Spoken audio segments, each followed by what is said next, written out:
نحمده ونصلي على رسوله الكريم اما بعد بسم اللہ الرحمن الرحیم۔ حضرت عمر رضی اللہ تعالی عنہ کا اپنی بیوی کو مشک تولنے سے انکار۔ حضرت عمر رضی اللہ تعالی عنہ کی خدمت میں ایک مرتبہ بحرین سے مشک آیا۔ ارشاد فرمایا کہ کوئی اس کو تول کر مسلمانوں میں تقسیم کر دیتا۔ آپ کی اہلیہ حضرت عاتکہ نے عرض کیا میں تول دوں گی۔ آپ رضی اللہ عنہ نے سن کر سکوت فرمایا۔ تھوڑی دیر میں پھر یہی ارشاد فرمایا کہ کوئی اس کو تول دیتا تاکہ میں تقسیم کر دیتا۔ آپ کی اہلیہ نے پھر یہی عرض کیا۔ آپ نے سکوت فرمایا۔ تیسری دفعہ میں ارشاد فرمایا کہ مجھے یہ پسند نہیں کہ تو اس کو اپنے ہاتھ سے ترازو کے پلڑے میں رکھے اور پھر ان ہاتھوں کو اپنے بدن پر پھیر لے اور اتنی مقدار کی زیادتی مجھے حاصل ہو۔ فائدہ: یہ کمال احتیاط تھی اور اپنے آپ کو تہمت سے بچانا، ورنہ جو بھی تولے گا اس کے ہاتھ کو تو لگے ہی گا، اس لیے اس کے جواز میں کوئی تردد نہ تھا۔ لیکن پھر بھی حضرت عمر رضی اللہ عنہ نے اپنی بیوی کے لیے اس کو گوارا نہ فرمایا۔ حضرت عمر بن عبدالعزیز، جن کو عمر ثانی بھی کہا جاتا ہے، ان کے زمانے میں ایک مرتبہ مشک تولا جا رہا تھا تو انہوں نے اپنی ناک بند فرما لی اور ارشاد فرمایا کہ مشک کا نفع تو خوشبو ہی سونگھنا ہے۔ فائدہ: یہ ہے احتیاط صحابہ اور تابعین کی اور ہمارے بڑوں کی، پیشواؤں کی۔ حضرت عمر بن عبدالعزیز علیہ الرحمہ کا حجاج کے حاکم کو حاکم نہ بنانا۔ حضرت عمر بن عبدالعزیز علیہ الرحمہ نے ایک شخص کو کسی جگہ کا حاکم بنایا۔ کسی شخص نے عرض کیا کہ یہ صاحب حجاج بن یوسف کے زمانے میں اس کی طرف سے بھی حاکم رہ چکے ہیں۔ حضرت عمر بن عبدالعزیز علیہ الرحمہ نے ان کو معزول کر دیا۔ انہوں نے عرض کیا کہ میں نے تو حجاج بن یوسف کے یہاں تھوڑے ہی زمانہ کام کیا۔ حضرت نے فرمایا کہ برا ہونے کے لیے اتنا ہی کافی ہے کہ تو اس کے ساتھ ایک دن یا اس سے بھی کم رہا۔ فائدہ: مطلب یہ ہے کہ پاس رہنے کا اثر ضرور پڑتا ہے۔ جو شخص متقیوں کے پاس رہتا ہے اس کے اوپر غیر معمولی اور غیر محسوس طریقے سے تقوی کا اثر پڑتا ہے، اور جو فاسقوں کے پاس رہتا ہے اس کے اوپر فسق کا اثر ہوتا ہے۔ اسی وجہ سے بری صحبت سے روکا جاتا ہے۔ آدمی تو درکنار جانوروں تک کے اثرات پاس رہنے سے آتے ہیں۔ حضور اکرم صلی اللہ علیہ وسلم کا ارشاد ہے کہ فخر اور بڑائی اونٹ اور گھوڑے والوں میں ہوتی ہے اور مسکنت بکری والوں میں۔ حضور صلی اللہ علیہ وسلم کا ارشاد ہے کہ نیک آدمی کے پاس بیٹھنے والوں کی مثال اس شخص کی سی ہے جو مشک والے کے پاس بیٹھا ہے کہ اگر مشک نہ بھی ملے تب بھی اس کی خوشبو سے دماغ کو فرحت ہوگی، اور برے ساتھی کی مثال آگ کی بھٹی والے کی سی ہے کہ اگر چنگاری نہ بھی پڑے تو دھواں تو کہیں گیا ہی نہیں۔ 5واں باب نماز کا شغف اور شوق اور اس میں خشوع و خضوع۔ نماز ساری عبادتوں میں سب سے زیادہ اہم چیز ہے۔ قیامت میں ایمان کے بعد سب سے پہلے نماز ہی کا سوال ہونا ہے۔ حضور صلی اللہ علیہ وسلم کا ارشاد ہے کہ کفر اور اسلام کے درمیان میں نماز ہی آڑ ہے۔ اس کے علاوہ اور بہت سے ارشادات اس بارے میں وارد ہیں جو میرے ایک دوسرے رسالے میں مذکور ہے۔ اللہ تعالیٰ کا ارشاد نوافل والے کے حق میں۔ حق تعالیٰ شانہ ارشاد فرماتے ہیں جو شخص میرے کسی ولی سے دشمنی کرتا ہے میری طرف سے اس کو لڑائی کا اعلان ہے، اور کوئی شخص میرا قرب اس چیز کی بنسبت زیادہ حاصل نہیں کر سکتا جو میں نے اس پر فرض کی ہے، یعنی سب سے زیادہ قرب اور نزدیکی مجھ سے فرائض کے ادا کرنے سے حاصل ہوتی ہے، اور نوافل کی وجہ سے بندہ مجھ سے قریب ہوتا رہتا ہے، یہاں تک کہ میں اس کو اپنا محبوب بنا لیتا ہوں، تو پھر میں اس کا کان بن جاتا ہوں جس سے سنے، اور اس کی آنکھ بن جاتا ہوں جس سے وہ دیکھے، اور اس کا ہاتھ بن جاتا ہوں جس سے وہ کسی چیز کو پکڑے، اور اس کا پاؤں بن جاتا ہوں جس سے وہ چلے۔ اگر وہ مجھ سے کچھ مانگتا ہے تو میں اس کو عطا کرتا ہوں، اور کسی چیز سے پناہ چاہتا ہے تو میں پناہ دیتا ہوں۔ فائدہ: آنکھ کان بن جانے کا مطلب یہ ہے کہ اس کا دیکھنا، سننا، چلنا پھرنا سب میری خوشی کے تابع بن جاتا ہے، اور کوئی بات بھی میری خلاف مرضی نہیں ہوتی۔ کس قدر خوش نصیب ہیں وہ لوگ جن کو فرائض کے بعد نوافل پر کثرت کی توفیق ہو اور یہ دولت نصیب ہو جائے۔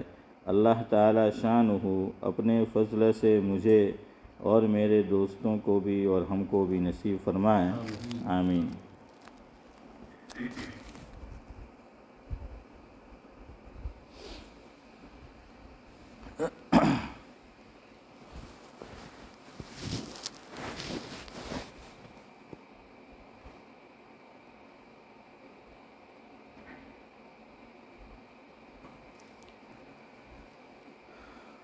ہے تعریف کے لائق تیری ہی ذات اقدس، ہے تعریف کے لائق تیری ہی ذات اقدس، جو لے نام تیرا ہے وہ زباں بڑی مقدس۔ جو لے نام تیرا یعنی اللہ کا، جو لے نام تیرا ہے وہ زباں بڑی مقدس، ہے تو ہی سب کا خالق مذکر ہو یا مؤنث، ہے تو ہی سب کا خالق مذکر ہو یا مؤنث۔ مذکر کہتے ہیں مرد کو اور مؤنث کہتے ہیں عورت کو۔ ہے تیرا ہی گھر مسجد حرام ہو یا بیت المقدس، ہے تیرا ہی گھر مسجد حرام ہو یا بیت المقدس، تو ہے مالک ہمارا ہم ہیں گداگر، تو ہے مالک ہمارا اور ہم ہیں گداگر۔ گداگر یعنی فقیر، یہ فارسی کا لفظ ہے۔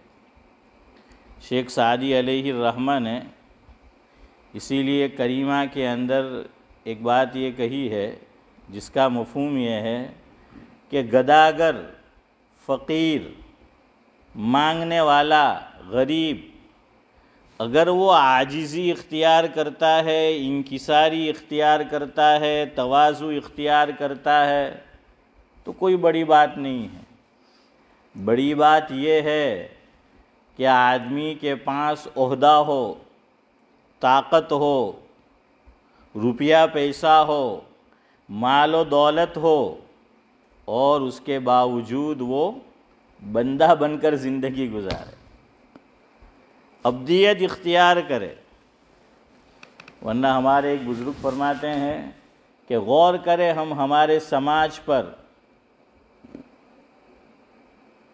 تو ہر آدمی اپنے اپنے دائرے میں اپنے حساب سے فرعون بنا بیٹھا ہے۔ وہ صرف فرعون وہی فرعون نہیں تھا، فرمایا کہ آج کے دور میں جس کے ہاتھ میں جتنا پاور ہے، میری بیوی پہ چلتی ہے، میرے بچوں پہ چلتی ہے، تو میں ان کے ساتھ فرعون جیسا برتاؤ کرتا ہوں۔ فرعونیت میرے اندر ہے۔ بیوی کی ہسبینڈ پہ چلتی ہے، بچوں پہ چلتی ہیں، تو اس کے اندر بھی یہ عادت ہے۔ اسی طرح دائرہ آپ بڑھاتے جائیے۔ فرمایا کہ غور کرو تو ہر آدمی آج اپنے اپنے دائرے میں جہاں جہاں تک اس کی پہنچ ہے وہ فرعون بنا بیٹھا ہے۔ تو آدمی کے ہاتھ میں پاور آ جائے اور پھر عبدیت، یہ ہے اصل چیز۔ اور ہمارے لیے تو ہر چیز میں نمونہ حضرت نبی کریم صلی اللہ علیہ وسلم کی ذات گرامی ہے۔ اللہ اکبر! یعنی خالی آپ سوچے کہ کیا ہم اور آپ ہوتے تو ایسا کرتے؟ قرآن نے بھی غالباً سورہ نمل میں حضرت سلیمان علیہ السلام نے ہدہد کو بھیجا تھا کہ جا کر یہ خط ڈال خط ڈال دینا بلقیس کے پاس، جو ملکہ سبا تھی، بڑی ہوشیار خاتون تھی، آئرن لیڈی تھی، انیب ہے، تو وہ سمجھ گئی۔ اس نے ہنگامی اجلاس طلب کیا، فوری طور پر پارلیمنٹر کو بلایا پارلیمنٹ کے اندر، اور کہا کہ دیکھیے عظیم بادشاہ کی طرف سے ایک خط آیا ہے، تو اب ہمیں کیا کرنا چاہیے؟ اس نے ہمیں طلب کیا ہے، بلایا ہے، تو ہمیں اس سے لڑنا چاہیے یا سرنڈر کر دینا چاہیے؟ دو ہی راستے ہوتے ہیں، یا تو آدمی مقابلہ کرے یا پھر سرنڈر کر دے۔ تو پارلیمنٹیر کی رائے کچھ اور تھی، لیکن وہ خاتون بڑی سمجھدار تھی، مفسرین نے لکھا ہے۔ اس نے کہا کہ نہیں، ہمیں سرنڈر کر دینا چاہیے، اور اس نے آگاہ کیا کہ لڑائی اور جھگڑے کا کیا نقصان ہوتا ہے۔ دنیا کی تاریخ اٹھا کر آپ دیکھ لیجئے، عالمی تاریخ، آج بھی ہر چیز کا حل ٹیبل ٹاک ہے۔ کتنے سال لڑے میں نام نہیں لوں گا، اور پھر کہاں ملے؟ قاف تو را میں ہے نا بھائی عرش، وہاں پہ جو ہیں وہ ملے اور کیا کیا؟ صلح کر لی۔ اتنے لوگ مرے، اتنا پیسہ جو ہے خرچ ہوا، کیا فائدہ؟ آخر میں جا کر یہی کرنا جو ہے وہ پڑے گا۔ کتنا لڑے گا آدمی، تھک جاتا ہے، اور خون بھی برباد، صلاحیتیں برباد، جانیں برباد، مال برباد۔ تو آپ دیکھ لیجئے کیا ہوتا ہے، آخر میں پھر یہی ٹیبل ٹاک، اور پھر کسی بندے کو پکڑنے پر انعام تھا، اب کہتے ہیں کہ ہم نے مار کر ایسی جگہ جو ہے ڈالا، اور آج ویڈیو کا دور ہے، اس کا کوئی ویڈیو ہی نہیں ہے، کوئی عطا پتہ ہی جو ہے وہ نہیں ہے اس کا۔ سمجھنے والے سمجھ جاتے ہیں کہ اس میں کیا راز چھپا ہے۔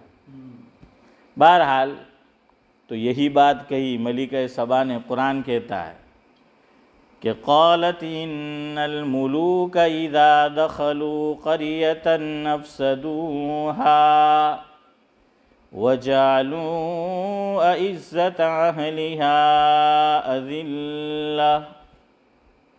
یہ فرمایا مفہوم یہ ہے کہ جب بادشاہ لوگ فاتحانہ کسی بستی میں داخل ہوتے ہیں تو بستی کو اجاڑ کر رکھ دیتے ہیں، اور وہاں کے جو باعزت لوگ ہیں ان کو ذلیل کر دیتے ہیں۔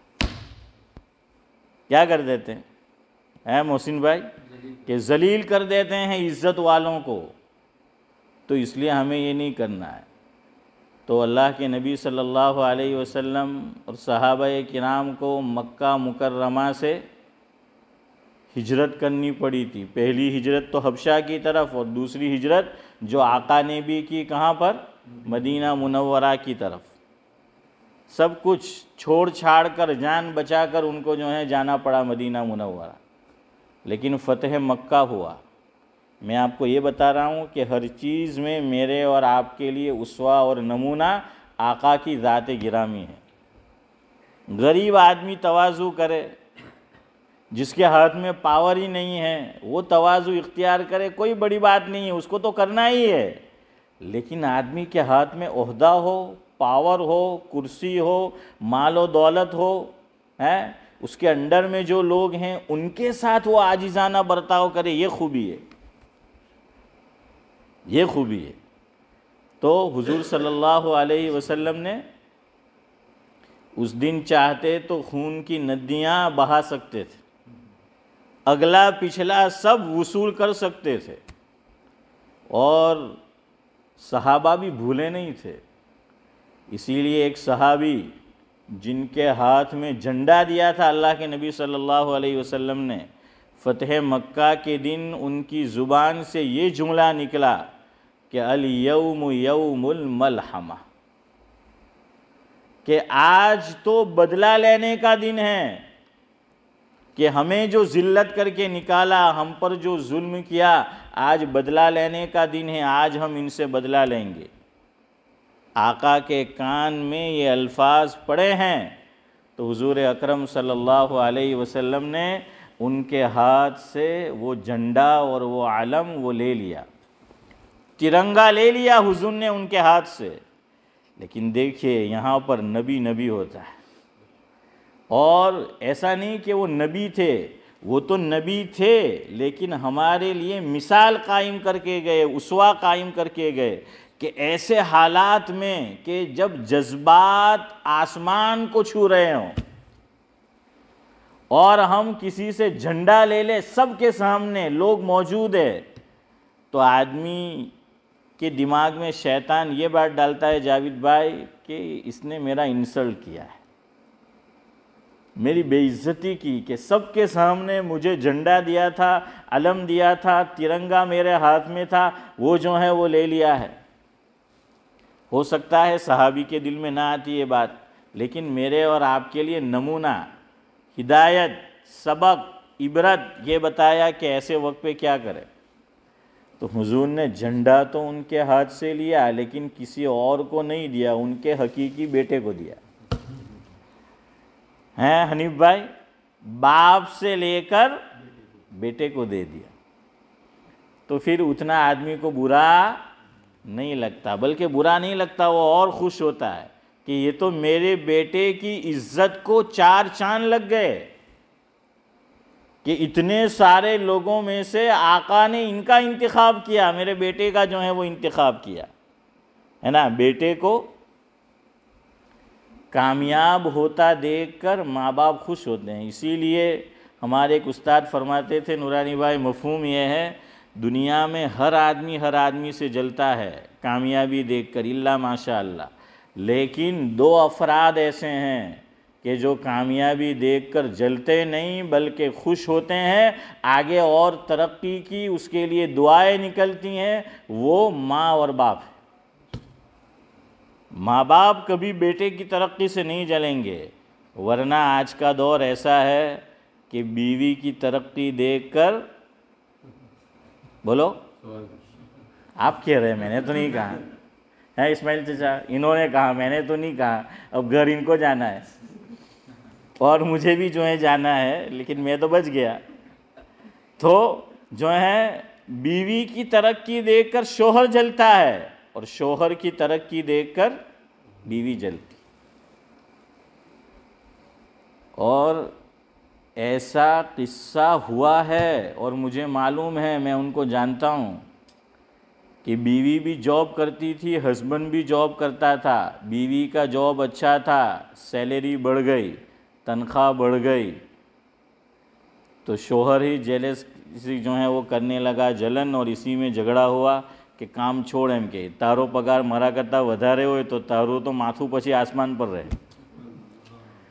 હે પછી તો તું આપણા અંડરમાં નહીં રહે, આ જ વાત અંડરમાં જ રહેવાનું ہے، یہ نہیں کہ بھائی محبت سے جو ہے رہے، ایک دوسرے کے حقوق جو ہیں وہ ادا کرے، لیکن پرابلم ہی یہ ہے، جڑ یہ ہے، ہر بیوی دنیا کی یہ چاہتی ہے کہ میرا شوہر للو بن کے رہے میرا، ہیں حافظ امتیاز، کہ میرے انڈر میں جو ہے وہ رہے۔ اسی لیے وہ مولوی صاحب کے پاس تعویذ لینے جاتی تو یوں کہتے کہ ایوی تعویذ آپ ہو کہ میں જેમ કે તે મચકર ہے، તો میں کہ તું તો ખુદા એનો દાવો કરતી છે، એ તો અલ્લાહનું કામ છે کہ اللہ જેમ કે તેમ બનતા કરે، اسماعیل بھائی اور بیوی تعویذ سے منوانا چاہتی ہے اور مرد اپنے پاور سے. دیکھیں میں کہ تیمج એમ કે કરવાનું. એક હાફિઝ સાહેબ આપણે ત્યાં પઢાવતા હતા, ગુજરી ગયા. અલ્લાહ મરહૂમને ગરી કે રહમત કરે. મને કહેવા લાગ્યા, મેં નવો આ મસ્જિદમાં આવ્યો તે, મને કે મૌલ સાહેબ શાદી કરે ને પછી હું કહેવાનું બિલાડું એક રાખી જ મૂકવાનું રૂમમાં ને પહેલી જ રાતના એમ કે હબ્બર ડીફેટવાનું તો હેલીને પણ આપણો ધક બેહી જ જાય એમ કે. تو حضرت تھانوی رحمۃ اللہ علیہ کا ملفوظ سنو. حضرت فرماتے تھے کہ تم انسان ہو کہ بھیڑیے ہو، درندے ہو. یہ تو درندے کی صفت ہے کہ کاٹنا، جھپٹنا، مارنا. پرابلم ہی ہے ہمارے گھروں میں. عورتیں یہ چاہتی ہے کہ مرد میرے انڈر میں رہے اور مرد یہ چاہتا ہے کہ عورت میرے انڈر میں رہے. اور جہاں انڈر وہاں ہوگا بونڈر. ہیں نورانی بھائی؟ ہاں وہاں یہی ہوگا.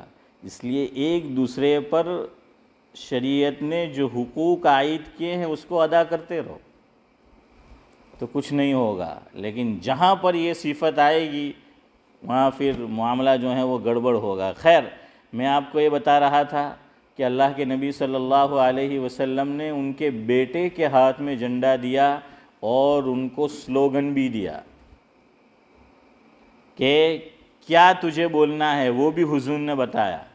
فرمایا کہ بیٹے یوں کہو زور زور سے الیوم یوم المرحمہ، او کما قال علیہ الصلاۃ والسلام. ہیں جاوید بھائی؟ کیا فرمایا ہے کہ یوں کہو کہ آج تو معافی کا دن ہے، آج تو رحم کا دن ہے.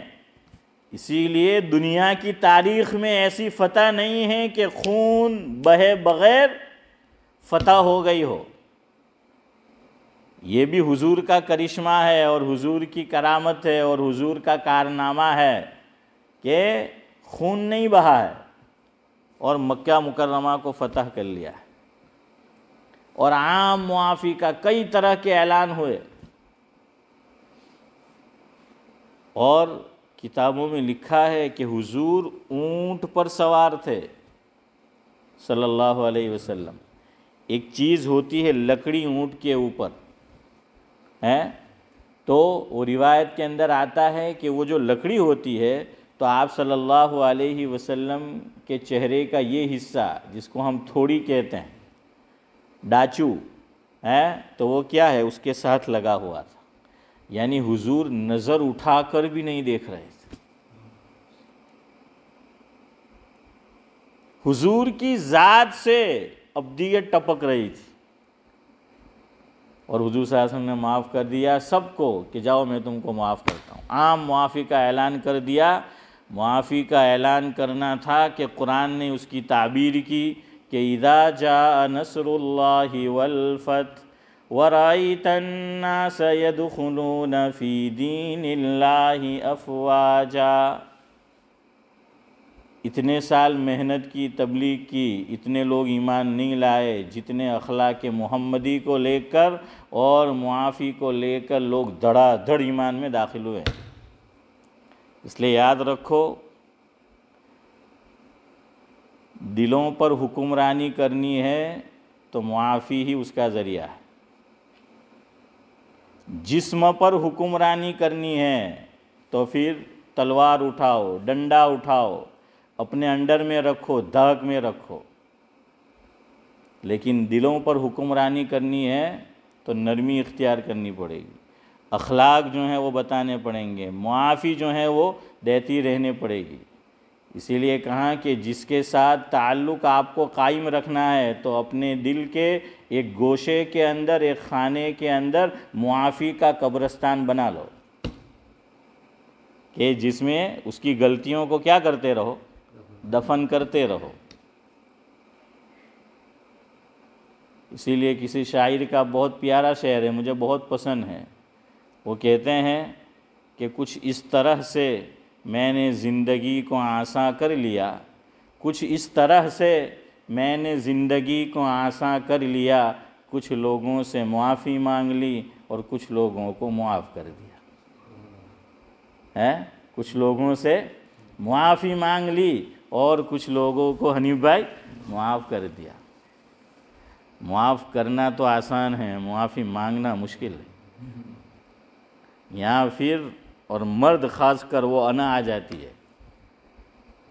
اور دیکھیے آپ کو تعلق نبھانا ہے، بار بار معاف کرنا پڑے گا، تو قرآن کی باتیں سن کر، حضور کے ارشادات سن کر، دین کی باتیں سن کر دل نرم ہوتا بھی ہے، معافی مانگتا بھی ہے، પછી કે એ વરી કેવું કે કાયમ આપણે જ ઝૂકવાનું, ચાલો પથારી ફરી ગઈ હે કે આપણે જ કાયમ એમ કે માફી માંગવાનું, વળી એમ કે એ વળી કેવું, હવે એ માંગે તો બાકી આપણે કંઈ માંગે ભાગે નહીં, કંઈ માંગે ભાગે નહીં, તો હવે કિસ્સો પતી ગયો۔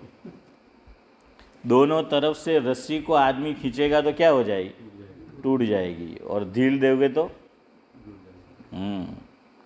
تو اسی لیے معافی جو ہیں، اور حضور کے کتنے ارشادات ہیں۔ حضور نے کیا فرمایا کہ سل من قطعک واعف عمن ظلمک واحسن الی من اساء الیک، او کما قال علیہ الصلاۃ والسلام۔ علماء نے لکھا ہے کہ حضور کی تعلیم کا خلاصہ اگر دیکھنا ہو تو یہ روایت کا مفہوم ہے، پوری سیرت کا خلاصہ اس میں آ گیا۔ سل من قطعک، میرے لیے کہنا آسان، آپ کے لیے سننا آسان، عمل آپ سے زیادہ میرے لیے مشکل ہے، میں بھی مانتا ہوں، آپ کے لیے نہیں پتہ مجھے۔ حضور نے اس میں کیا فرمایا؟ سل من قطعک، اس سے رشتہ جوڑو جو تم سے رشتہ توڑے۔ ને આપણે શું કહે, જેણે આપણને શાદીમાં દાવતમાં બોલાવેલા આપણે બોલાવવાનું, જેણે નહીં બોલાવેલા એને નહીં બોલાવવાનું, પછી તે ભાઈ હોય કે હગી બેન હોય, હે ખલ્લાસ, હે ને ઇસ્માઇલભાઈ? પછી કોઈ બી હોય એમ કે હગ્ગો ભાઈ હગ્ગી બેન, તે કે એ આપણને ભૂલી ગયા, વાત પતી ગઈ۔ بخاری شریف کی روایت ہے، حضور نے فرمایا کہ یہ تو بدلہ ہوا، یہ کوئی حسن سلوک نہیں ہے۔ حدیث میں الفاظ ہے یہ، حضور نے فرمایا کہ کوئی تم سے کچھ اچھا سلوک کرتا ہے، کوئی تمہیں کچھ دیتا ہے، تم اس کو دیتے ہو، یہ تو بدلہ ہوا، یہ صلہ رحمی تھوڑی ہوئی۔ اور میں نے شادی کی مثال اس لیے دی، یہ دھیان میں آتا ہے، انڈیا کے اندر تو اب پتہ نہیں، اور یہاں تو میں شادی میں جاتا نہیں تو مجھے نہیں پتا، ورنہ جیسے ہی منڈپ سے نکلتے تھے تو 2-3 آدمی ٹیبل لے کے محسن بھائی بیٹھے ہوتے تھے کہ وریالی کھاؤ نے ہریالی کرو، ہیں، اور نوٹ بک ہوتی تھی حنیف بھائی کہ سلامی لکھاؤ، تو اس کے اندر نام، اب تہاں تو جاوید بھائی سالو ایک مسلم بھائی بھی نہیں لکھا بھائی، اسماعیل چاچا سالو ایک مسلم بھائی بھی نہیں لکھا بھائی ہے، نہیں تو چندہ માં તો આપણે એમો બચી જાય۔ અમુક લોકો એક મુસ્લિમ ભાઈ જ કેમ તે કે નહીં તો આવતા વારે પાછો નામ શોધીને આવે ને બીજા ચારને હું કહે કે આ સખી દાતા છે એમ કે આ નામ આ એડ્રેસ, તે કે એક મુસ્લિમ ભાઈ જ લખો નહીં તમે। تو اب یہاں تو وہ بھی جو ہے نہیں لکھ سکتے، وہ لکھنا پڑتا ہے۔ اب وہ سارا چوپڑا گھر والے جو ہیں، شادی سے ذرا فرصت ملتی ہے، ہو گئی سب، تو اسی بک کو لے کر بیٹھتے ہیں کہ کتنی نوٹ بک لے کر بیٹھتے ہیں کہ کتنی نوٹ آئی ہے، اور اس کو گنا جاتا ہے نا۔ اور پھر دیکھتے ہیں کہ اس نے 100 دیا ہے حنیف بھائی، تو زیادہ سے زیادہ کیا کریں گے؟ 101 دیں گے۔ તો કે اب ان کے یہاں ہوتے کہ 101، તો કે 1 રૂપિયો તો આપણે વધારે આપ્યો ને આજે સાલો ફકીર એક આપણે રૂપિયો દે તો એ 5 આપણને હંભો દઈ જાય۔ تو بہرحال یہ ہے ہمارا حال، بات ہنسنے کی ہے لیکن یہ ریالٹی ہے۔ حضور کی تعلیم کا خلاصہ بہت مشکل ہے، ہم سب دیندار بنے بیٹھے ہیں، میں اپنے آپ کو بڑا دیندار سمجھتا ہوں، میں امامت کرا رہا ہوں، میں عالم ہوں، فلاں حاجی صاحب کہ میں تو حج جو ہیں وہ کیے ہوئے ہیں، فلاں تبلیغی کہ میں تو دعوت و تبلیغ میں چلے لگاتا ہوں، لیکن آپ دیکھ لیجئے کہ وہاں بھی معاملہ کیا ہے، یہ گھر گھر کی کہانی ہے۔ اور اب تو میں اسٹیٹس پڑھتا ہوں، جب موبائل پہ دیکھتا ہوں میں کہ سالا دنیا میں બધા જ દુખી છે، એવા સ્ટેટસ મૂકેલા હોય કે હગાવાળાને લાગતા વરગતા જ હોય, બધા સ્ટેટસ જો મોહસિનભાઈ બધા એવા જ હોય, બધાએ લખેલા કે બધા દિલ જલા માણા બિચારા, હે તે કે હવે બોલવાનું નહીં, કે એવા જ બધા સ્ટેટસ જે જે મૂકેલા હોય, બધા જ બિચારા દૂધના દાધેલા રચ્છા બી ફૂકી ફૂકીને પીએ۔ کیوں یہ سب معافی نہیں ہے زندگی میں؟ آدمی ایک صاحب ہے پاکستان کے اندر، وہ علاج کرتے ہیں، ادویات جو کرتے ہیں پھل سے فروٹ سے، وہ تو یہ کہتے ہیں کہ جتنی بیماریاں ہیں عام طور پر اسٹریس کی وجہ سے ہوتی ہے اور انتقام کی وجہ سے ہوتی ہے، کہ ہم بدلے کے پیچھے پڑے رہتے ہیں کہ اس نے میرے ساتھ یہ کیا میں یوں کروں گا، مجھے خالی جو ہے وہ موقع ملنا چاہیے، اور انتقام کا جذبہ، غصہ، حسد، فرمایا کہ یہ سب چیزیں آدمی کے اندر بیماریاں پیدا کرتی ہے۔ دو چیزیں بیماریاں پیدا کرتی ہے، ایک زیادہ کھانا اور دوسری یہ چیز، یہ چیزیں جو ہیں وہ بیماریوں کا گھر ہے۔ تو آج سب جو ہیں وہ بدلہ لینے کے پیچھے ہیں، میں بھی آپ بھی، انتقام کے، کب جو ہے میں اس کو بدلا لوں، میں کب جو ہے اس کو سبق سکھاؤں۔ اور صحابہ کی زندگیوں میں بیماریاں نہیں ملے گی۔ سعدی نے لکھا ہے کہ ایک ڈاکٹر آیا تھا، وہ بھی چلا گیا، کہ یہ تو کوئی مریض نہیں آوے ہارو، کہ بڑھو کیم نہیں کر ہے ڈسپینسری کوئی آتا ہی نہیں ہے۔ کیوں؟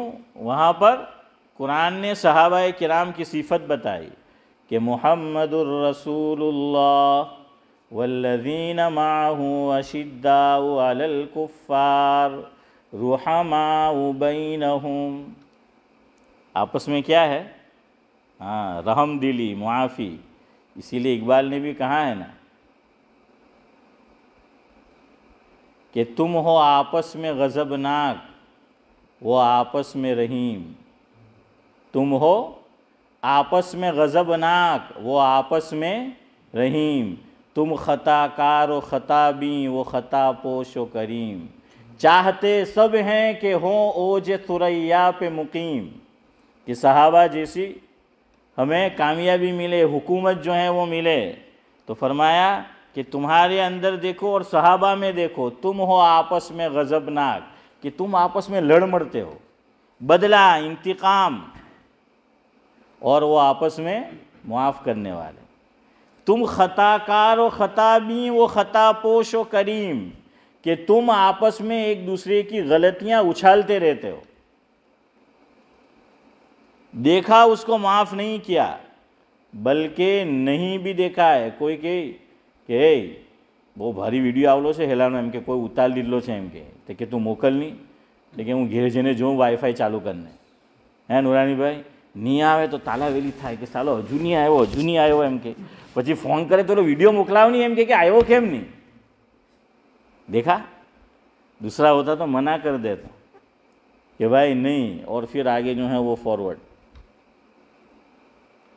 تو فرمایا کہ وہ آپس میں معاف کرتے تھے، تم آپس میں غلطیاں جو ہیں وہ ڈھونڈتے پھرتے رہتے ہو۔ امام ایک ہے، ہزار مقتدی، سب امام کی غلطیاں ڈھونڈتے رہتے کہ سالو مسلح پر پہلو پگ کہو مجھ کو تہو لوگو જોઈ ને સલામ ફેરવું તો મૌલ સાહેબની નજર કોના પર ગઈ તેહો નજર હોય ہیں، اور امام مقتدی کے پیچھے پڑا ہوا، مقتدی امام کے پیچھے، بیوی شوہر کے پیچھے، شوہر بیوی کے پیچھے، اولاد ماں باپ کے پیچھے، ماں باپ اولاد کے پیچھے، بھائی بھائی کے پیچھے، بھائی بہن کے پیچھے، بہن بھائی کے پیچھے، سب ایک دوسرے کے پیچھے جو ہیں وہ پڑے ہوئے ہیں۔ حالانکہ حضور کی سیرت کا خلاصہ سل من قطع، کہ اس سے صلح رحمی کرو، صلہ رحمی جس نے تمہارے ساتھ کیا کیا، قطع تعلق کیا، اور حضور نے کر کے بتلایا فتح مکہ میں۔ بلکہ سیرت میں ہے، علامہ نواب قطب الدین علیہ الرحمہ نے مظاہر حق میں، جو اردو زبان کے اندر بہترین شرح ہے مشکات شریف کی، تو نورانی بھائی اس میں ایک مقام پر لکھا ہے جس کا مفہوم یہ ہے کہ حضور اپنے ان رشتہ داروں کو کہ جو ایمان نہیں لائے تھے، مال غنیمت میں سے حصہ ملتا تھا تو اس میں سے دیا کرتے تھے۔ تو صحابہ نے سوال کر لیا، جو نئے نئے مسلمان ہوئے تھے، ابھی دل میں اسلام جمع نہیں تھا جیسا جمنا چاہیے، حضور سے سوال کر لیا جاوید بھائی کہ آپ ان کو کیوں دیتے ہو، یہ تو ایمان بھی نہیں لائے۔ حضور نے فرمایا کہ میں ان سے صلہ رحمی کرتا ہوں۔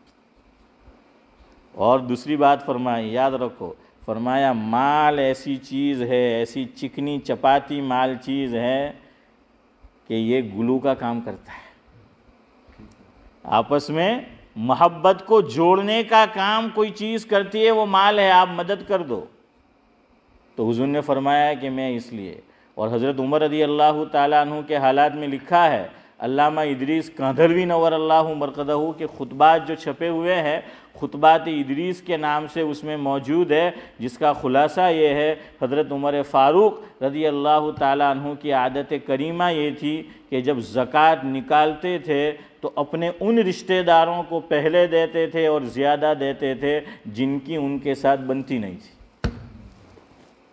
મોહસિન ભાઈ આપણે તો પહેલું જ નામ કટ કરે, ખેરગામ મોકલાવે, લાજપુર મોકલાવે, વરિયાવ મોકલાવે, મલેકપુર ટકોલી મોકલાવે તો હું કે તે કે હેલાને તો આપતા જ ન કે તે કે ના લા તારો ભાઈ તારો હેલો હગો બહુ મુસીબતમાં છે, તે કે પડે જ નહીં, એના ધંધા જ નહીં શું કહેવા છે તે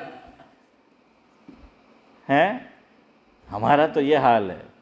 اور حضور کا اسوہ اور سیرت اب ہم اپنی دینداری دیکھیں تو سب ڈھنڈیرا اور پنڈورا کھل کے آ جائے گا. میری اور آپ کی حقیقت سامنے آ جائے گی، ہم کتنے دیندار ہیں. اور یہاں حضرت عمر ان کو زیادہ دیتے تھے، اور آج مجھے اور آپ کو کوئی تکلیف پہنچا دے تو خلاص ہیں، پھر زندگی بھر اسے دیتے بیتے نہیں ہے. بہرحال وقت ہو گیا ہے. تو میں یہ کہتا تھا کہ علماء کہہ رہا تھا، علماء نے لکھا ہے کہ سل من قطعک واعف عمن ظلمک. حضور نے دوسرا جملہ فرمایا کہ جو تم پہ ظلم کرے اس کو کیا کر دو، معاف کر دو. اگلی بات پوری کر لوں جاوید بھائی، یا آپ کہیں گے مول صاحب 9 بجے اب ہمیں معاف کر دو ہیں. وَأَحْسِنْ إِلَىٰ مَنْ أَسَاءَ إِلَيْكَ، جو تم سے برا سلوک کرے تم اس سے کیا کرو، اچھا سلوک کرو. تینوں جملے بہت مشکل ہے نا، تینوں پر عمل کرنا بہت مشکل ہے. بعض مرتبہ مرد چاہتا بھی ہے بیوی نہیں کرنے دیتی، بیوی چاہتی ہے مرد نہیں کرنے دیتا. ہوں کہ આપણે છેલ્લી વાત પછી જુમલો પૂરો કરું. બાત